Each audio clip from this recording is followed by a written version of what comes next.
Hello, I'm Dr. James Bogash. I'm the author of the articles on modernhealthmyths.com, and this is going to be kind of a primer for a vaccination series of videos that I've created in regards to each of the individual vaccinations. However, I need to preface this because it's one of the things that pisses me off the most about the vaccination versus the pro versus anti-vaccination arguments. The pro people always make it sound like it's all or nothing, that you can't look at each individual vaccination, you have to look at them all, and they're all either good or bad, and we either hop on the bandwagon or we live life more granola without the vaccinations. It is not that clear cut.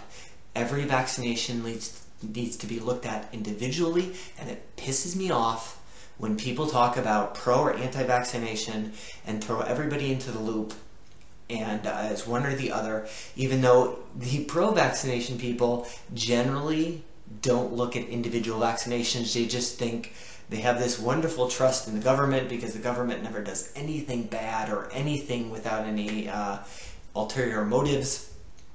And the anti-vaccination people, generally speaking, are not looking at, they're looking at the vaccinations individually. Things like the polio vaccination.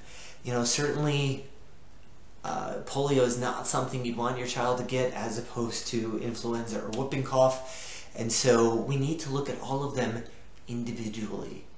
And if I haven't said it already, I'm going to say it again, it pisses me off when the anti-vaccination crowd is thrown into a all or nothing group. Interestingly enough, I have yet to meet a pro-vaccination person who is well aware of all of the data on vaccination, both on efficacy, on side effects, and I'm going to go over these in the vaccination series. Very rarely can they articulate a good argument against some of the things that they're not even aware of.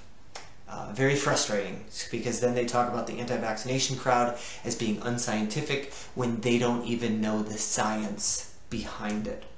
On the flip side, you have the anti-vaccination crowd that talks about the government and big government and certainly the pharmaceutical companies, which they have some validity to that, and the side effects and everything else that goes along with it. Just keep in mind that when I'm talking about vaccination, I'm not talking about anti or pro. It's about looking at each one individually and making a decision for you and your family what direction you're going to take.